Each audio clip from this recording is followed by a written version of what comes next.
Hello, lovelies. You're listening to episode 58 of the Broken Enchantments podcast, written and read by Elizabeth Wheatley. That's me. I hope you enjoy this week's episode. Be sure to check out my Patreon for next week's episode, now available.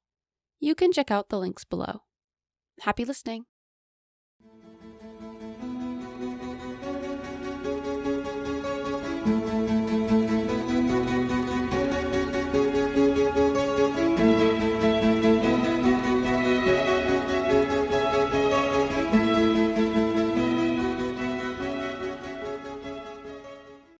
Janir and Cerilius returned to the other two after the second dance finished.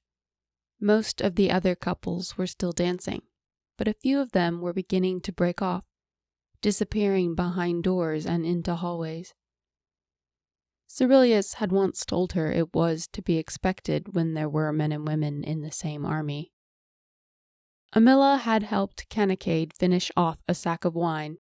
She must have been more resentful of her mobility issues than she let on. Canacade stared at the stain of red in the bottom of his wooden goblet. Well, that's the fourth one. He shrugged and stood up, swaying. I'll be... Canacade stumbled, and Cerilius caught him. Do you need help to your room? Cerilius gruffly set him upright, back to the rigid, austere man Janir knew best. Oh no, Canacade protested. I'll be somewhere between here and my bunk. We'll see how far I make it. He marched away, stumbling a little, but not enough to say he required help. Would you look for me in about a quarter hour? Without waiting for anyone to answer, he headed toward the door. Amila nodded. I think he's got a good idea. She tried to stand, but she fell too, and faithful Cerilius caught her as well. Do you need help to your bunk? Cerilius muttered, beginning to sound irritated. She was one of a number who already needed to be helped to their rooms. The Lord Argetallams had ordered free access to the wine for the off-duty warriors tonight, and the generosity was being thoroughly enjoyed. After a prohibition since their arrival, it seemed many had forgotten what moderation was. No, Amila retorted with certainty, trying to stand and finding herself slumped against Cerilius once more. Liar, Cerilius muttered. How many did you have while we were gone? 2, Amila replied, giggling. Janir made a mental note that Amila was easily made tipsy. Amila leaned against Cerilius. You know, I think I could dance with you myself now. I hardly feel a thing. Yes, and I'm sure you'll be paying for it in the morning, Cerilius deduced. Take her other side. He slung one of Amila's arms over his shoulders. The hallway was deserted as they stiffly made their way through the cold corridors to Janir and Amila's room. Amila amiably argued that she didn't need help and giggled a few times while Janir and Cerilius ignored her. Janir pointed out their room along the rows of almost identical doorways, and they had to shuffle in sideways through the narrow entrance. Janir was grateful that Amila was on the bottom bunk as they rolled her into her bed. Janir took her legs, Cerilius took her arms, and they half-forced Amila in. Her cousin resisted a little, muttering, It can wait until morning. Cerilius helped Janir drape one of Amila's blankets over her inebriated cousin. Amila flopped backwards into her pillow and seemed to surrender. Good. She needed to sleep this off. Kneeling beside Amila's bed, Janir finished tucking in her cousin's limbs. She recognized the blanket she had thrown away after the infamous rat incident. You got her? Cerilius jerked his head at Amilla's snoring form. Janir nodded. Cerilius left, and she glanced back to Amilla. Her cousin was already fast asleep. Somewhere close, a couple laughed. Outside the window, the moonlight shone through the evergreen branches of a juniper, reminding her of Saoven's dappled magic. Janir sat on the stone floor, back against the wall. She took deep, deep breaths as fear began to set in. There had been no plan, no intention of this, but she might never have the chance again. It was underhanded and wrong in so many ways, but the choice was this or nothing. She needed to speak with Saoven. She needed to know. The people down in Brevia didn't have much time. If she was going to make a decision, just to be safe, Janir went to Amilla again. Amilla, wake up, Janir whispered. Amilla didn't even flinch. Amilla? Amilla went on sleeping. She even began to snore. It wasn't difficult to find the keys to Saoven's cell and chains in Amilla's surcoat. Janir slid them out carefully, heart racing even as her cousin went on snoring. Janir was still going to be punished for this when the Argetallams found out. How or how badly, she didn't know. She tried not to think about it. Yet even that didn't change that this could be her last opportunity to see Saoven. Amilla mumbled in her sleep, and for a moment Janir thought that her cousin was waking up. Instead, Amilla huffed and flopped onto her side, fastening a heavy fur tunic over the one she was already wearing. Janir slid out the door and ghosted into the hallway, quietly as she could, toward Saoven's holding cell. Saoven looked even worse than he had the night before, if that was possible. One day as Amilla's captive had made far more difference than Janir had expected. Fresh welts marred his exposed skin. Dark red stains marked his ratted tunic. He slept, but with shivers and fevered twitching. It was the sleep of the sick, of the delirious. Biting her lip until it bled, Janir shut the door and made her way across the small room. The keys jangled incongruously in her hands. Saoven? She whispered. Saoven? Saoven stirred, mumbling but not waking. Janir called his name again. He still didn't move. Careful not to brush against the welts, she crouched and touched his good shoulder. Wake. Saoven jolted upright. He jerked away from her and swung, but checked his blow at the last moment. Janir, he rasped. Janir? All she could manage was a nod. He reached out a trembling hand and Janir caught it. She didn't think about what she was doing, but once she started to comfort him, she couldn't seem to stop. It's all right, she whispered, voice catching in her throat. Tears tracked down her face as she gently smoothed his blood-caked hair. Touching him was at once strange and familiar, like coming home after too long away. Saoven closed his eyes and relaxed, even as his whole body shuddered. Do you remember? Janir shook her head. What was she even supposed to remember? Why are you here? Saoven clenched her hand tighter, desperately. Amilla was asleep, and I took her keys. You know what I meant. The way he looked at her broke her heart. It was full of hope, but at the same time, so full of suspicion, so full of doubt. He didn't trust her.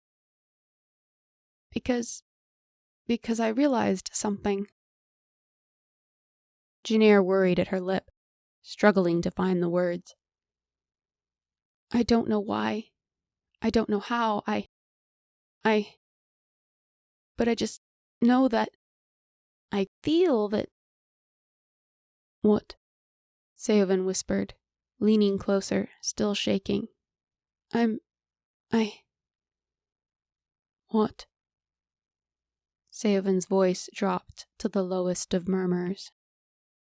I can't leave you like this, Janir blurted out, ignoring the part of her that screamed this was against all reason. She pushed aside her questions. She could ask those later. There was no way she could stomach walking away from him this time. She had to at least try to save him.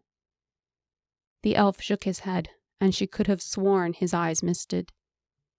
Janir, if this is something they made you say to break me, please don't. I would never do that to you. Janir interjected. I don't think I could. Saoven shivered. Janir. Trembling, he fingered the loose braid over her shoulder. His raw vulnerability was almost palpable. No barriers. No defense against anything she might do. Janir was sure she could have broken him with a single word. It's all right. Janir cradled his face, bringing him closer. It's all right. She tugged him into her arms, and he nuzzled her shoulder, breathing in the scent of her hair. Janir could feel the blood that hadn't dried yet, sticking to her fingers as she embraced him. Saoven kept shaking. She tried to rub warmth into his back, but he was splotched in tender black welts, and she didn't want to hurt him. We have to go, Janir whispered, massaging his icy hands, trying to bring them back to life while taking care not to hurt his wounded shoulder. Saoven didn't seem to have heard her. Did your father do this to you? He brushed the wound on her cheek. No, yours. Saoven blinked slowly, processing her words. What? Your father, Velasquez. He didn't hurt me any more than this, but we don't have much time. He could be waiting. Janir pulled out the keys and began testing Saoven's manacles. On the third try, the locks gave and the metal bands fell to the ground with a clink. Underneath, his wrists were bruised with purple and orange rings. Janir. Saoven laid a hand on her arm. Janir, if this is some trick they have devised to break me, to give me hope and then take it away, please tell me now. Janir bit her lip. Saoven. He stared at her emptily. She hated seeing him look at her like that. Saoven, I know you have every right not to trust me. I know I didn't trust you, but this isn't a trick. Please just come with me. How do you know that Amila and the Lord Argetallams didn't plan this to torment us both? Saoven countered. Janir shuffled anxiously. There wasn't much time. Saoven. She looked him square in the eyes. Are you so afraid of losing something that you won't try to have it? Saoven didn't say anything. He seemed to forget their conversation. He tugged his good hand free of hers and, slowly, like he was reaching for something that might fly away, he traced his fingers across her brow, down the side of her face, and along her jawline. His thumb smoothed her lower lip ever so lightly, caressing every curve and contour. His hands were still cold, but there was so much tenderness and longing in his touch. Janir swallowed and had to look away. A crash at her back made Janir jump. Before she could register what was happening, Knistrith loomed in the doorway. The Lord Argetallams was shoving past her. Janir's chest constricted, and she couldn't breathe. Janir, Saoven groaned. What do you... Knistrith was cut off by the Lord Argetallams' calmly raised hand. What are you doing, Janir? He took her in as she shouldered Saoven against the wall, pressing him behind her. She didn't have a good answer. She didn't have any answer at all. Her throat tightened and her heart raced. She should have been more careful. She should have... Step away from the elf. Her father didn't appear angry. Unlike Knistrith, he didn't even appear upset. He's dangerous. Janir shook her head, warring emotions making a battlefield of her mind. Her father's threat to kill the elf was instantly forefront. In the massive jumble of ideas and thoughts, there was just one thought she could concoct in response. He's Saoven. Janir, I mean it. The Lord Argetallams' tone hardened. Do as I say. The sharp stabbing sensation in her skull returned. Just don't hurt him. The Lord Argetallam jerked his head, and one of his personal guards stepped in from the hallway. An iron gauntlet seized her arm, yanking her up. No. Janir reached for Saoven, not sure what she planned to do. No. She wrenched her arm in the Mortaun's grip, panic setting in. Don't fight them, Saoven pleaded. Please, Janir. It will only make it worse. Janir couldn't listen. He was asking her to be calm when she felt as if the world were disintegrating beneath her. What were you doing here? The Lord Argetallam shook his head with disappointment when she didn't answer. It's a good thing Mortaun Cerilius returned to your room. Cerilius had given her away? Where was he now? Janir couldn't form a coherent thought. The headache sent shooting pains through her skull. Her feelings for Saoven all but hijacked her mind. Janir. She shrank beneath her father's scrutiny, still unable to speak. The Lord Argetallam grabbed her chin and jerked her head back at a hard angle. Answer me. Let her go, Saoven growled. Janir twisted around in time to see the honor guard drive a heel into Saoven's ankle. A wet crack shot through the air, and Saoven's ankle bent at an impossible angle as he cried out. The Mortaun didn't relent. A hard kick to Saoven's wounded shoulder sent him to the ground. Without mercy, the second honor guard drew his carcotton and set to beating the elf with a vengeance. Saoven was unchained, but in his state that hardly made a difference. No, Janir screamed, battling against her captor. The honor guard held fast, but his grip was slipping. Stop! Make him stop, please! Why should I? The Lord Argetallam's words held a dare, a challenge. Why shouldn't I let my Mortaun beat the elf senseless? Saoven barely choked back a cry as a fist and then another boot landed in his wounded shoulder. Doubled over on the ground, blood splattered from his lips, and he curled into a defensive ball on the ground. So helpless and vulnerable. I'm begging you, stop! Janir's heart raced, and her breathing sped to match it. He didn't do anything. Punish me. Please don't hurt him. I love him. Janir didn't realize what she had said until she realized everyone was staring, just like they had in the banquet hall. The Lord Argetallam blinked. Knistrith's jaw dropped, and the two honor guards looked to their leader. Saoven met Janir with a hollow gaze, the tortured stare of fevered sickness. Knistrith was the first to speak. There is no way she could have remembered. There is no way she could have remembered. I swear that I... No need, Knistrith.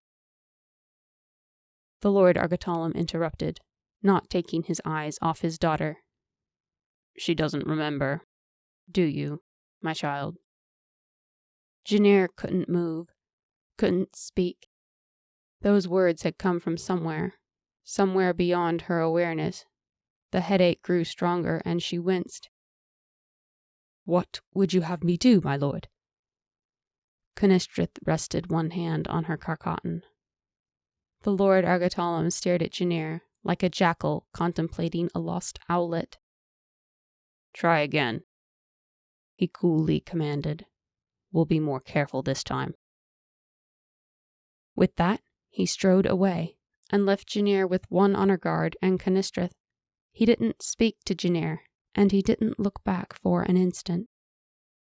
"I'm sorry, my dear," Knistrith crooned, languidly drawing a carcatan. "This will hurt, but I think you earned it." "Don't touch her," Saoven growled, groaning as he pushed off the ground. "Please." Before Janir could beg, the honor guard at her back forced her onto her knees before Knistrith. Knistrith grabbed a fistful of Janir's hair. The girl whimpered, but clenched her eyes closed and held her breath. "Janir!"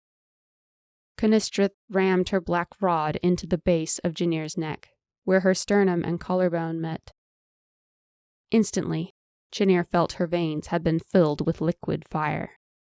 The unendurable agony spread from her neck through her entire body, from her head down to her feet. Janir screamed an inhuman animal cry.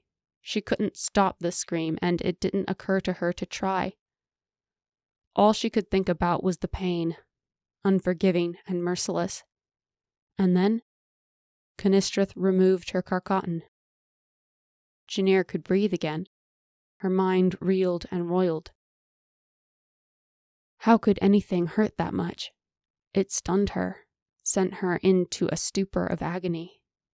In the background, as if they were miles and miles away, Janir heard Knistrith command the honor guard. Saoven shouted her name, but she couldn't respond. She couldn't even lift her head. The honor guard might have dragged her, or he might have carried her. Janir could hardly tell. Manacles closed around her wrists. He had to tighten them so she couldn't slip out. And they left her with Saoven chained across the room. You have been listening to Broken Enchantments, written and read by Elizabeth Wheatley. Don't forget to check out my Patreon for early access to episodes, bonus content, and lots of patrons-only freebies. You can learn more at elizabethwheatley.com. And don't forget to subscribe on your favorite podcast platform or YouTube. I'll see you next time.